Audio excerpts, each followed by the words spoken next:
The work of mission centers on gospel proclamation. So, how does mercy ministry figure into the picture? The standards of God apply to the spiritual realm and the physical realm equally. And therefore, gospel application, the gospel that redeems us for all eternity, the gospel that sets men free, the gospel buys men back from the slave market of sin, is simultaneously the gospel that moves out into the world with grace and mercy and hope in the midst of a graceless, hopeless, merciless world. We'll discuss that with Dr. George Grant on today's show. But first, a word from ABWE President Paul Davis. ABWE missionaries are coming beside the lost and the hurting around the world. And through the Global Gospel Fund, they're pulling people from the darkness and training them as leaders. They're planting churches, and they're even beginning their own missions movements. You may already support one ABWE missionary. Would you consider a gift to the Global Gospel Fund to support all 1,000 of our missionaries? Thank you for that. Become a partner today at abwe.org/Global Gospel Fund.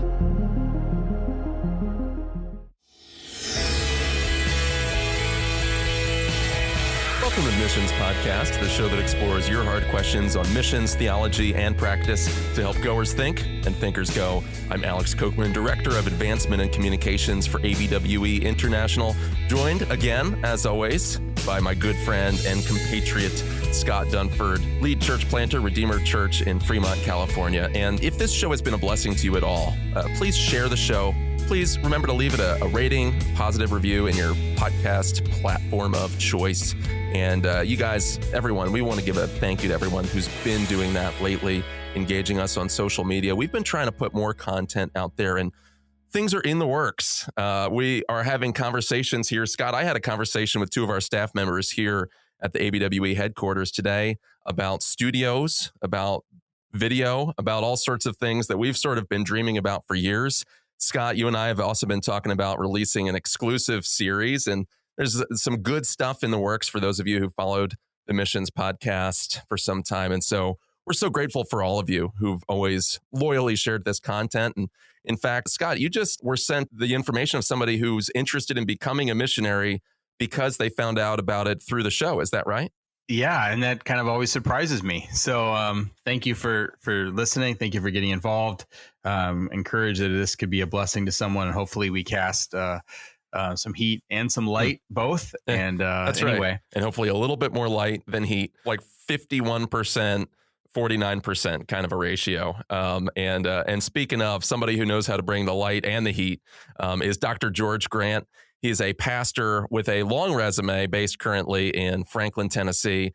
And we're going to cover a lot of things today. But where we began today's episode was with the question of mercy ministry, and in all the conversation about social issues and engaging our communities lately and how much controversy that's caused. I feel like mercy ministry as a calling of the local church gets lost in the conversations that pastors have in some of our spaces, and particularly missionaries. So we as a show and as an organization believe that missions centers on gospel proclamation, disciple making, local church planting. We believe that's where it's at. That's God's plan A for the world.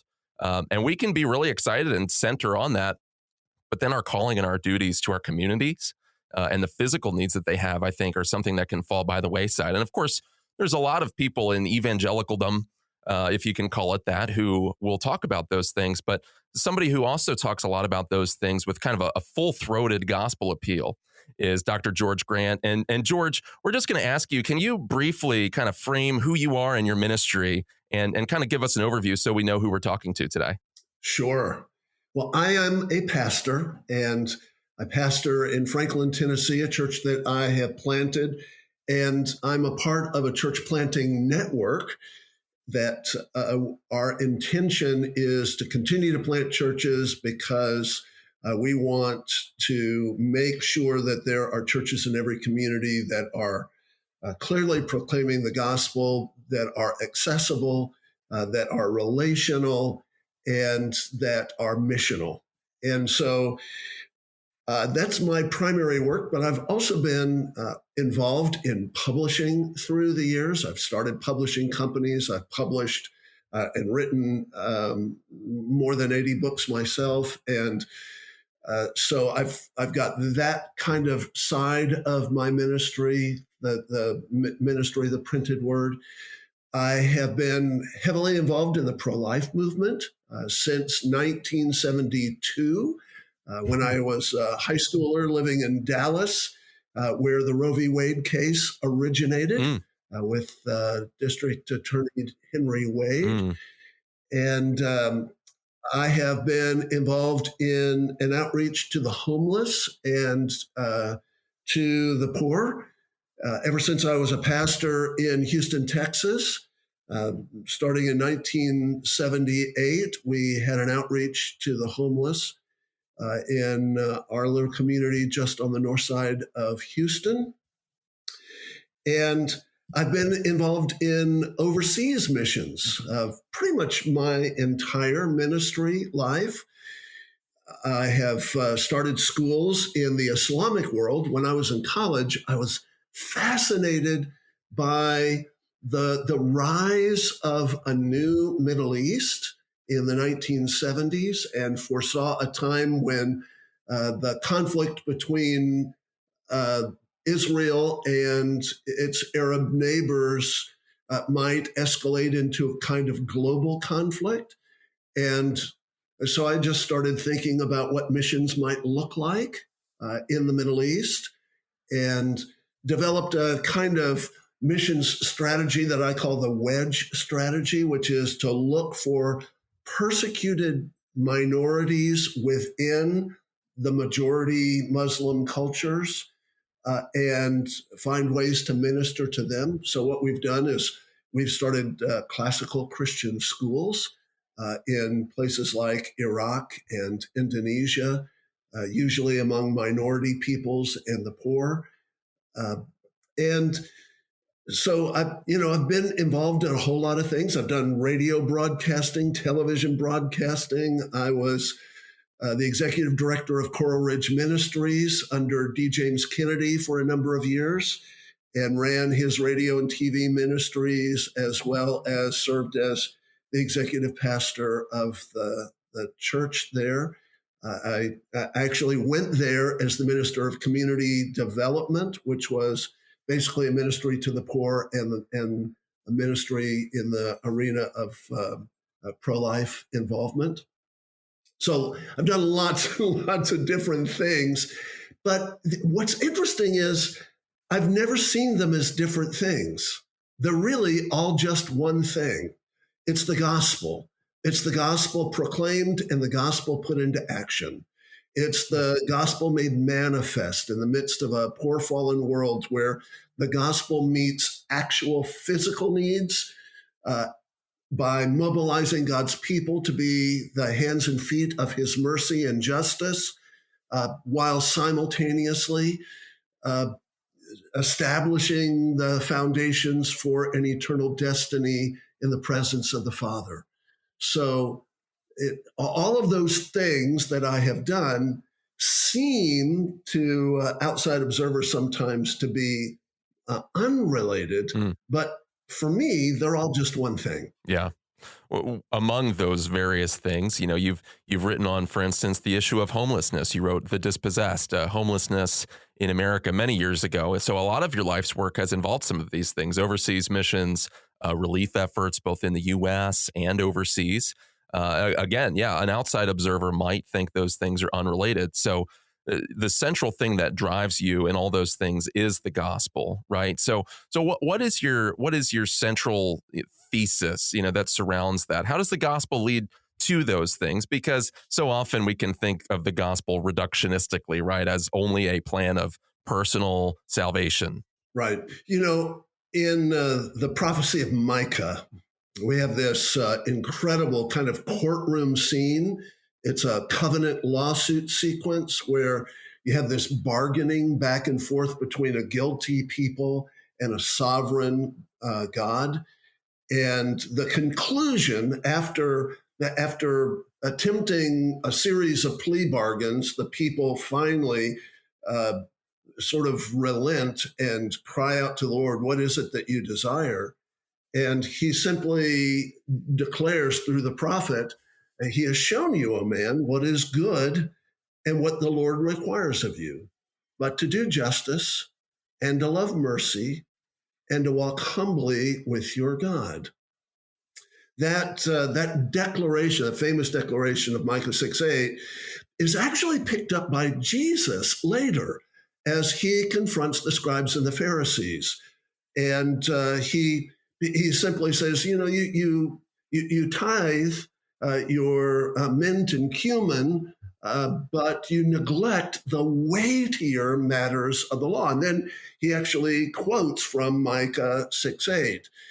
The whole passage is Christ simply declaring that the standards of God apply to the spiritual realm and the physical realm equally. And therefore, gospel application, the gospel that redeems us for all eternity, the gospel that sets men free, the gospel that buys men back from the slave market of sin, is simultaneously the gospel that moves out into the world with grace and mercy and hope in the midst of a graceless, hopeless, merciless world. When we're able to make manifest the love of God by clinging to holiness and caring for the orphans and widows in their distress simultaneously, we are applying what Francis Schaeffer calls the final apologetic, the apologetic of love. So for me, all of these things really are just various means of grace, means of proclaiming the doctrines of grace to a hurting and desperate world. The founder of World Vision, Stan Mooningham, one time said, "Hungry bellies have no ears for the gospel." By that, he meant simply that sometimes in order to gain a hearing, you have to meet people's physical needs. We see this over and over again in Christ's ministry as he heals and then proclaims. We see this over and over again in the Apostle Paul's ministry as well. As he proclaims the gospel and gathers a people, he then mobilizes them to care for the needs of their brothers and sisters in other parts of the world. So it's all one thing. I live out here in the Silicon Valley. The juxtapositions are really stark. One, if you are poor and homeless, this might be the best place to live because the weather is pretty nice and there's a lot of fruit on every tree. But you really see this huge disparity, and people actually, it's pretty well documented. You see multi-million-dollar homes, which look like middle-class homes everywhere else in the country, but they're very expensive homes, people that are making a lot of money working for Google and the tech companies. But then, the median of my highway has got, several homeless people that have built a little encampment there. You see this, and then you see like the differences in the homeless, right? Where you have, some that are they're working homeless. They're working 60, 80 hours a week, but they can't afford enough for rent. But then you also have those, out on the street who are, possibly mentally ill, or maybe they're involved with drug addiction. You have complicated situations all over. And sometimes it's been, those of us in the Christian community, especially from the secular world, says, hey, Christians aren't involved in this. And I think maybe even especially with those in Reformed world, the criticism can be out there that, hey, all you guys care about is preaching the word and a heavy emphasis on preaching. And then where are these acts of mercy? So I'm asking you the question, one, do you think that's a true characterization of us, that we aren't as worried about mercy as we ought to be? But then secondly, if not, why do you think this perception exists? Yeah, it's complicated. It's probably as complicated as the homeless situation, because We do live at a time when there is a lot of discussion among evangelicals about social justice, critical race theory, all of the mishmash of practical philosophies that are storming the gates of local churches. So there's a lot of talk about that. I have to say that it's though mostly talk, not a whole lot of action. And oftentimes it's unhelpful talk. Critical race theory, for instance, focus on a kind of social justice that is alien to the call of biblical mercy. So I do think that there is justification for saying that by and large, evangelical churches, Reformed churches, are in prosperous little bubbles. And there is little engagement with the world. In 1970, Francis Schaeffer wrote a book entitled The Church at the End of the 20th Century. It was an incredibly prophetic book. I've been rereading it because I've got a presentation I'm going to make on that book and a little offshoot from that book called The Mark of the Christian, which focuses on the call of Christians to love, particularly to love one another. As Jesus makes plain in both John chapter 13 and John chapter 17, our call is to be one and to be one in love. But in this book, Schaeffer makes the argument that modernity is fast bringing on the church a conflict for which the church is not ready and not prepared and not capable of facing. And he starts to list all of the things that will soon come crashing down. This is 1970. He's starting to talk about race. He's starting to talk about human sexuality. He's starting to talk about the fact, and this is prior to Roe v. Wade, the fact that biology was going to change in accordance with Hindu beliefs of non-gender binary structures. And I mean, it's just incredibly prescient. Well, one of the things that he says is that the only way that we can begin to prepare for the conflicts that will face us is if we engage with our communities substantively with biblical answers to real and substantial questions in a fallen world. So, as long ago as 1970, Francis Schaeffer saw the disconnect. He saw the disconnect between our words and our professions, even our manifestos, and our actual engagement with the world. One of the things that is always frustrating to me are Christians who are ready to say yay and amen to the call of mercy ministry, but relegate it all to one or two offerings a year on a particular Sunday. Pro-life is basically one Sunday a year where we remind ourselves, oh, babies are precious, and let's give some money to the Crisis Pregnancy Center. That kind of disengagement really does invite the scorn of the world. In fact, one of the things that Schaeffer says in the book is that Jesus gives permission to the world to judge us based on whether or not our love is made manifest. And he says they can judge us on two things. First, whether or not we are actually Christians. They will know that you are Christians by your love. And secondly, whether or not the gospel is true. He says, by your love, they will know that the Father has sent me. And so Jesus, makes it plain. Schaeffer draws this out in kind of a thunderous way.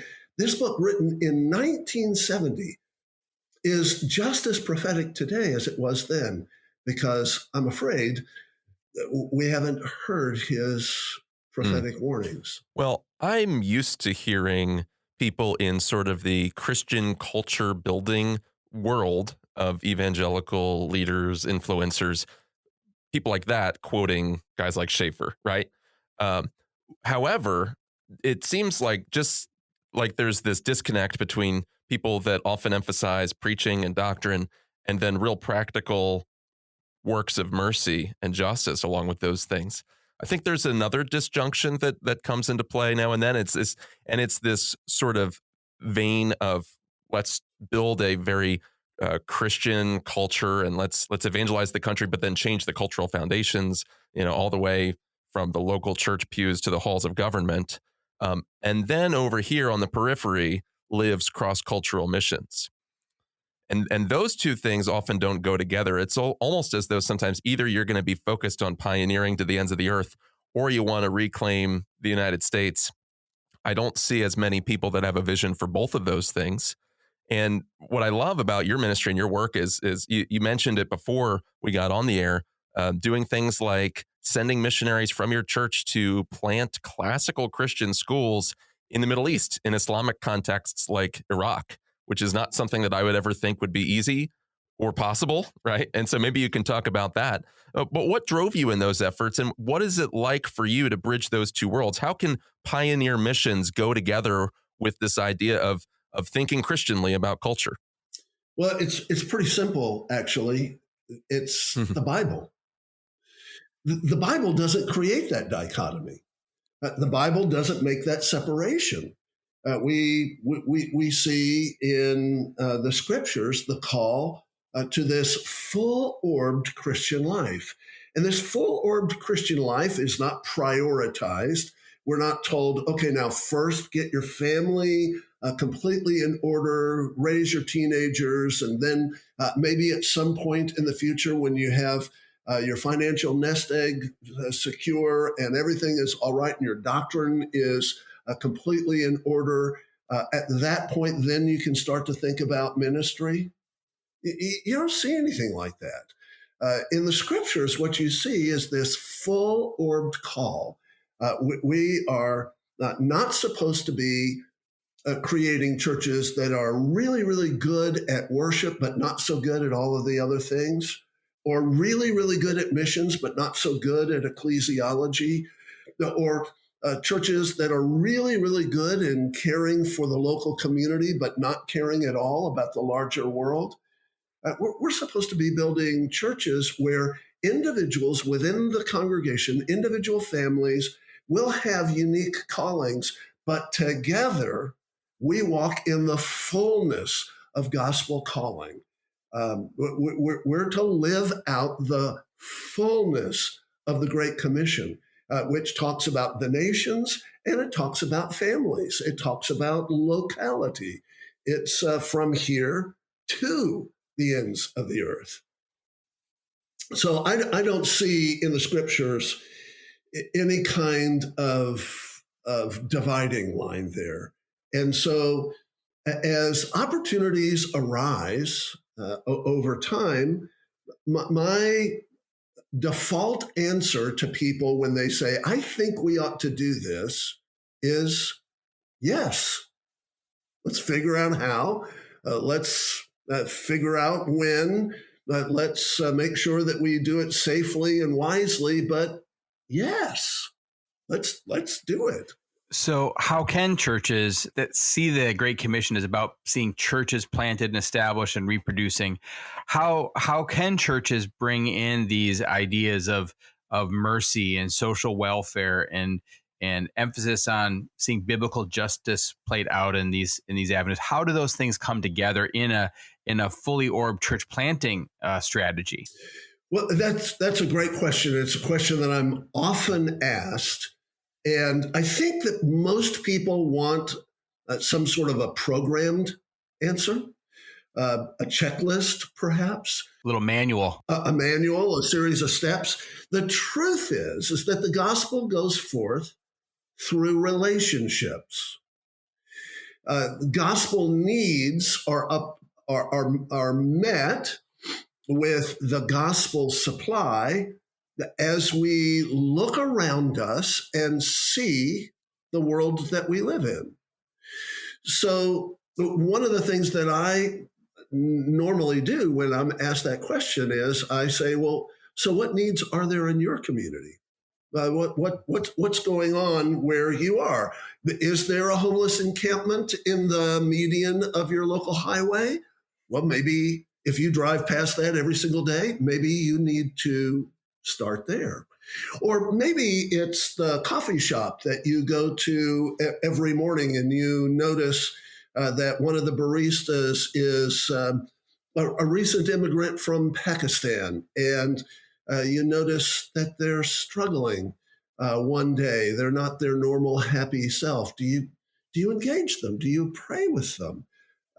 Maybe it's at a convenience store that you engage a single mom and you start talking to her and find out about needs, and you just follow the footnote trail in a sense. You track down needs right where you are. That's the place to start. I think missions overseas is best when it's relational. It's not when a church says, we need to put together a balanced portfolio. We need to have somebody in Latin America and somebody in North Africa, somebody in South Africa, somebody in Asia. Let's put together this portfolio. No, get to know missionaries. Find them, bring them to your local church. Let them preach, let them teach, let them cast vision.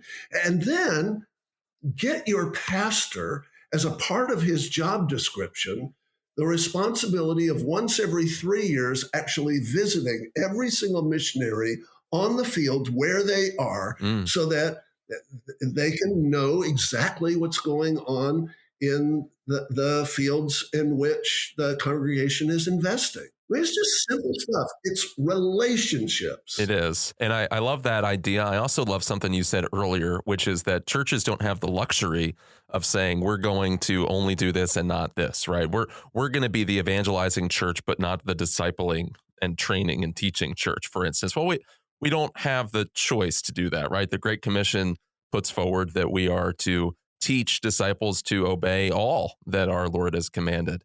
And I want to think about how that plays out in some of these particular areas of compassion to our communities.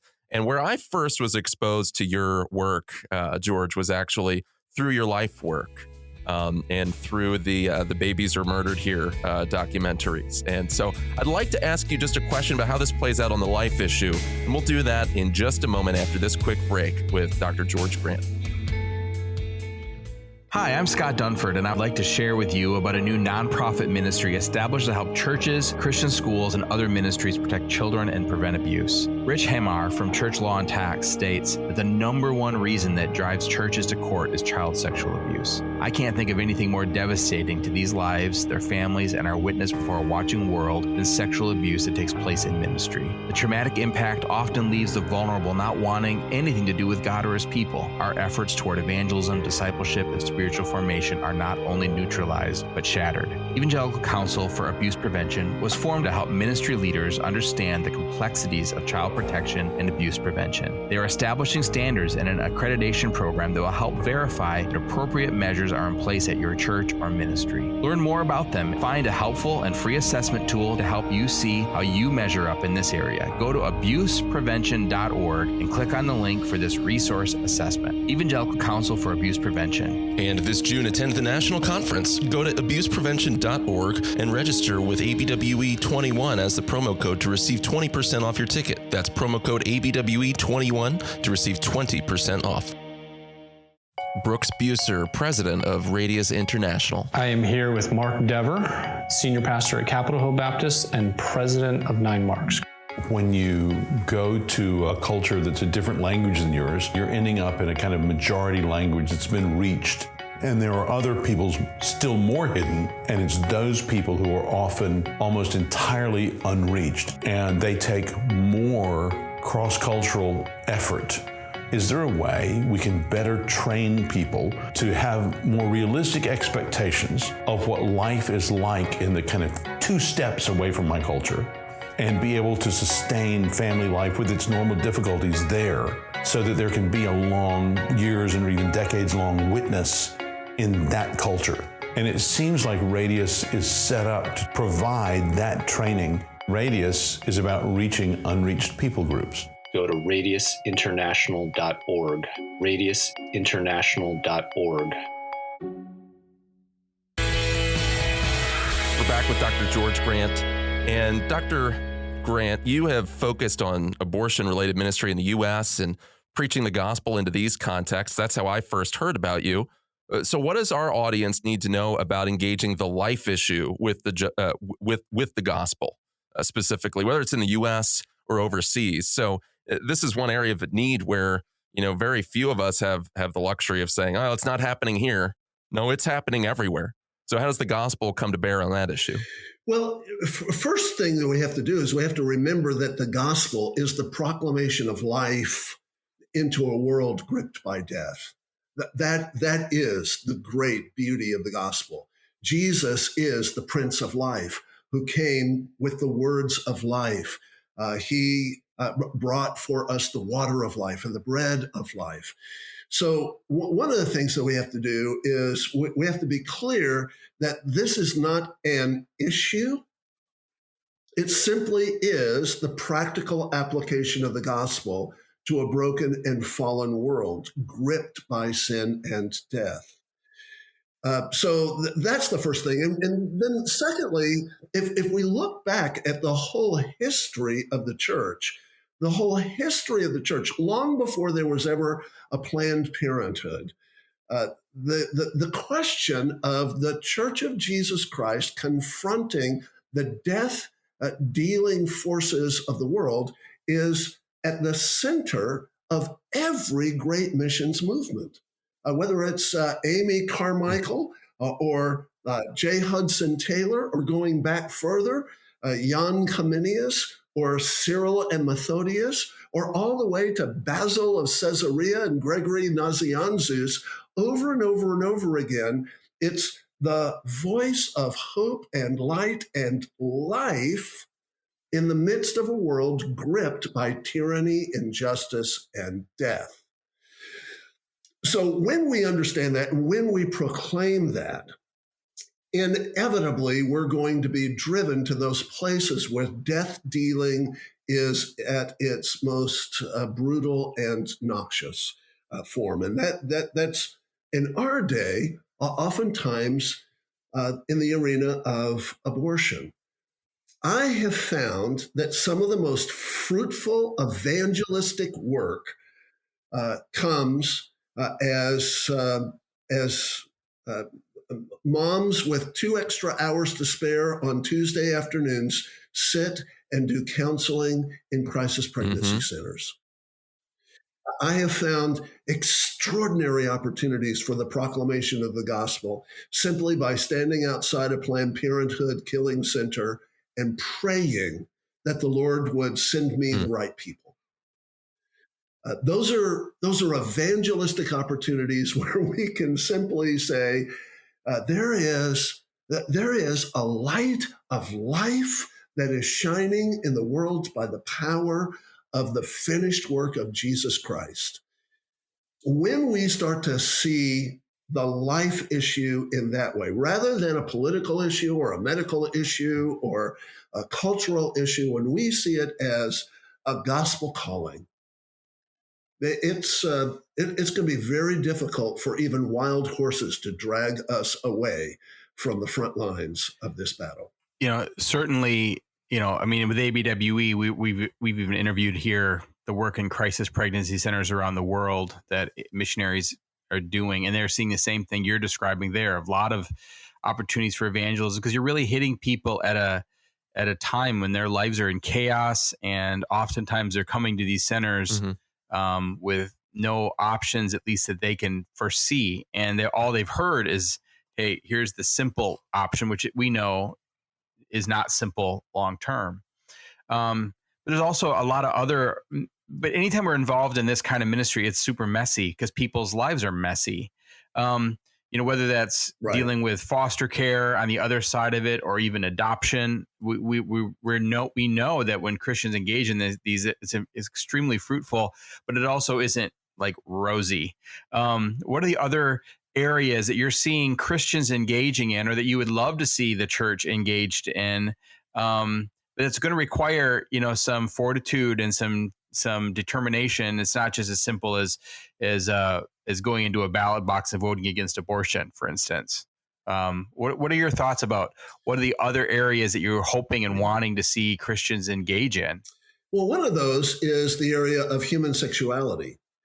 We have a lot of confusion in our day about what is right and good and true for human flourishing. The gospel has great answers for this, not merely prohibitions against illicit behaviors, but there is a richness and a wholeness. As Paul is describing in 1 Corinthians chapter 7, the beauty of marriage and singleness and calling and appointment in circumstances. One of the things that he says is that God's design is for our happiness. He actually uses the word happiness. I don't think that Christians do a very good job in the area of human sexuality. We are in torment as we see what was once considered abnormalities in human behavior now becoming a kind of new orthodoxy, untouchable orthodoxy, and Christians cower in fear lest cancel culture somehow, come close to their door. But I think courage in the area of human flourishing is an area that I would love to see Christians engaged in. There are a handful of ministries out there that are doing remarkable work and helping people recover from lifelong addictions to various sin tendencies. And we need to be engaged in that. Wherever the battle rages in a culture, that's where we need to bring the clarion cry of the gospel. Another area that I think is really critical for this day and time is the area of Christian stewardship.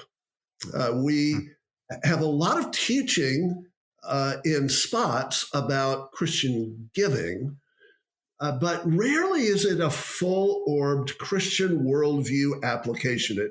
It tends to be get out of debt and make sure you tithe.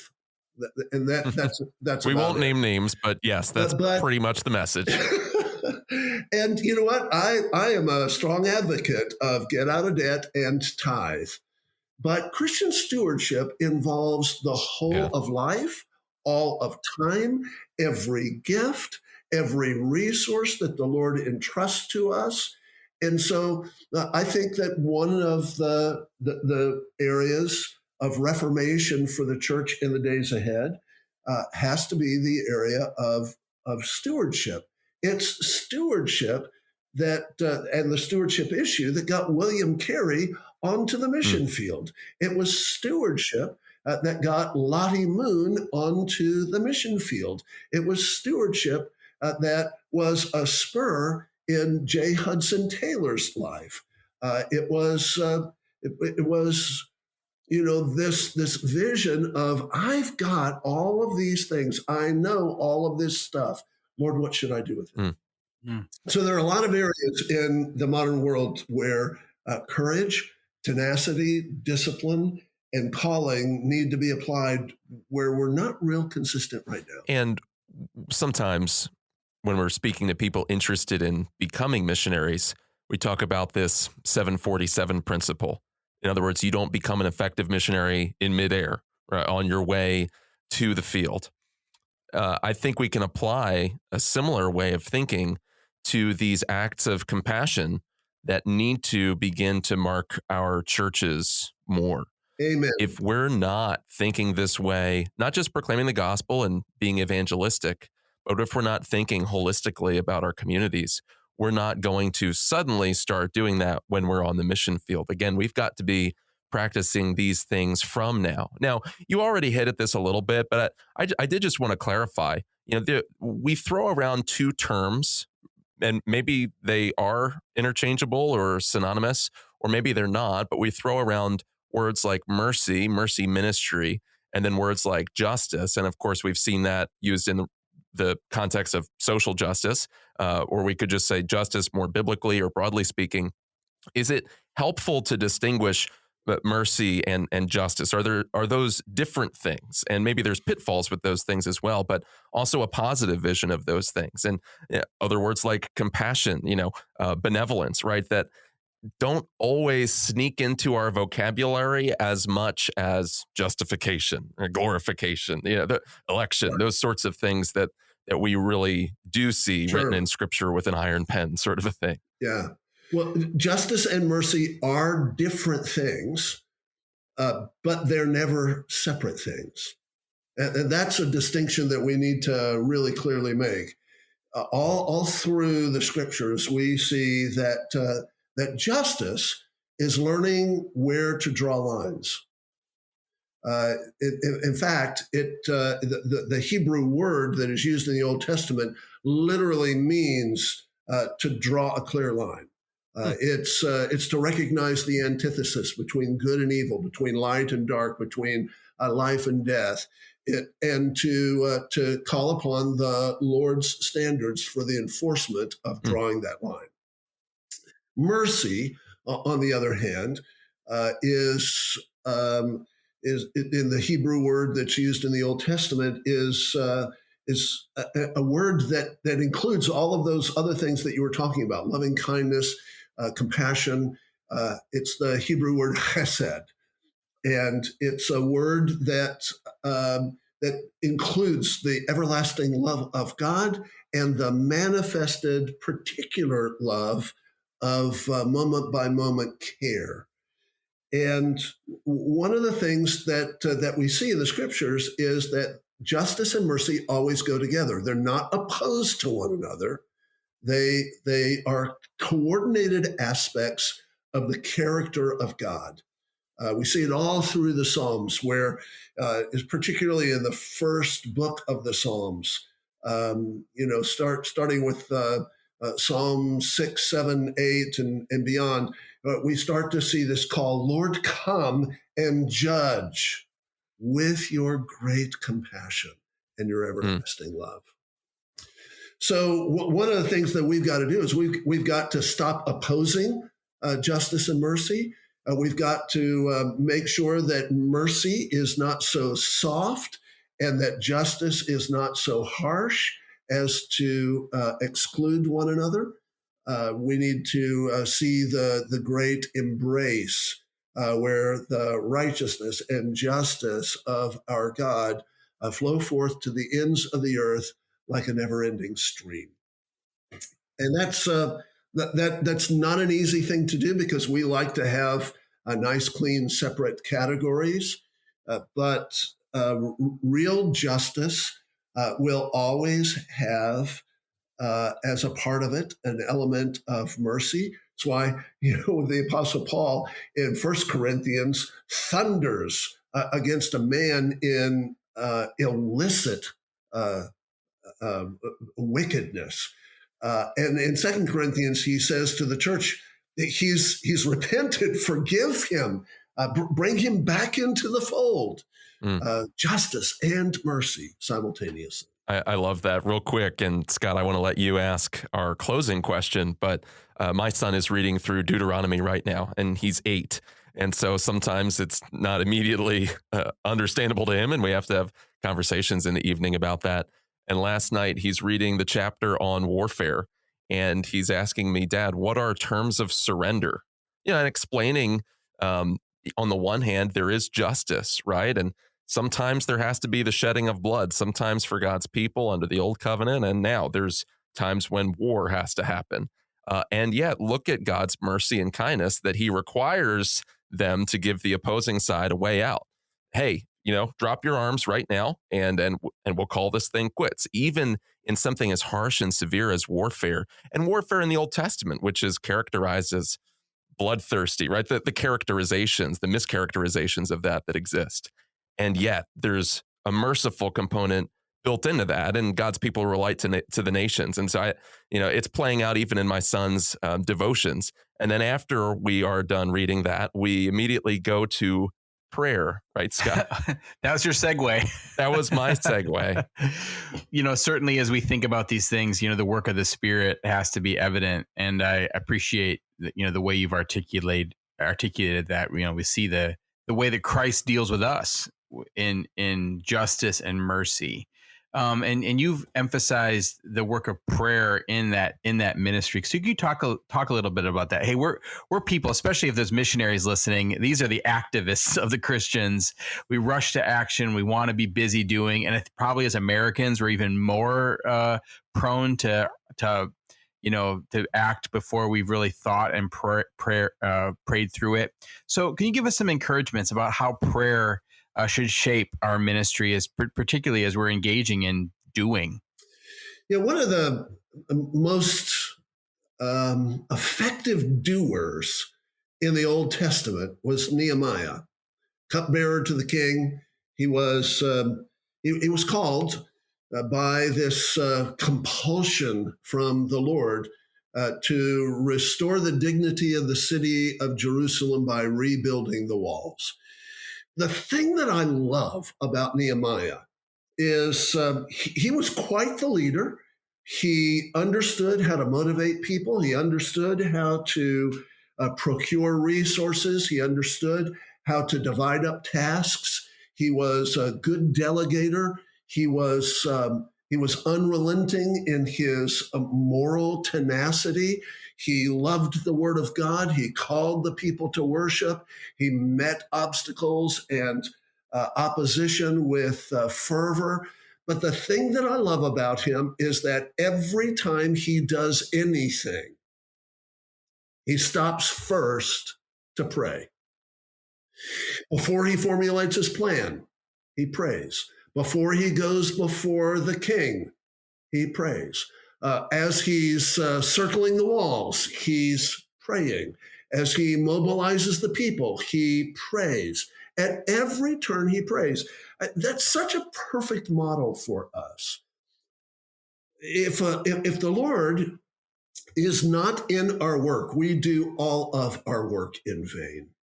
Even good gospel work is vain if the Spirit of God is not upon us. And so we know our proclivity.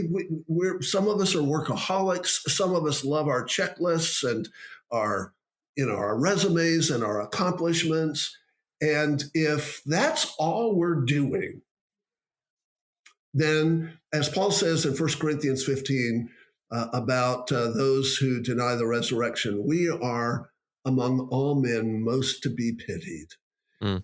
We need to be people who seek the face of God, who seek the outpouring of his Spirit, who are persistent in prayer. We ought to be pioneering new ways to catalog the answers that God has made to our supplications and intercessions. We need to be piling up our prayer notebooks, and those need to be the legacies that we leave behind to our children and to our grandchildren, not just institutional monuments. Mm. Ouch. I'm thinking right now of how many lists of prayer requests that I have going, and I don't have any lists of prayer answers going right now. Maybe that's something I should consider. Dr. Grant, thank you for those words of exhortation. How can people learn more from you and follow your work? Well, I'm in a lot of different places, all over social media, all the normal spots. I have a website, georgegrant.net, where people can find my books and blogs and podcasts and radio stuff. So, the key thing that I would like to leave folks with is simply to hear the call of the gospel to the whole of life, to bring the good news of Jesus to every arena, every dilemma, every conflict, because that is what our calling is for this day and time. I love those words. And it would be an absolute pity if we spent all of our time arguing about things like social justice on social media and didn't actually get out and engage in acts of mercy and love and justice in our towns and across cultures too. And I do want to pick your brain sometime about what it was like to plant classical schools in the Middle East. We'll talk about that some other time. In the meantime, if you have any questions for us or topic suggestions, email alex@missionspodcast.com. And before you leave, remember to rate, subscribe, and review. That helps us get this content in front of others. And until next week, thanks for listening.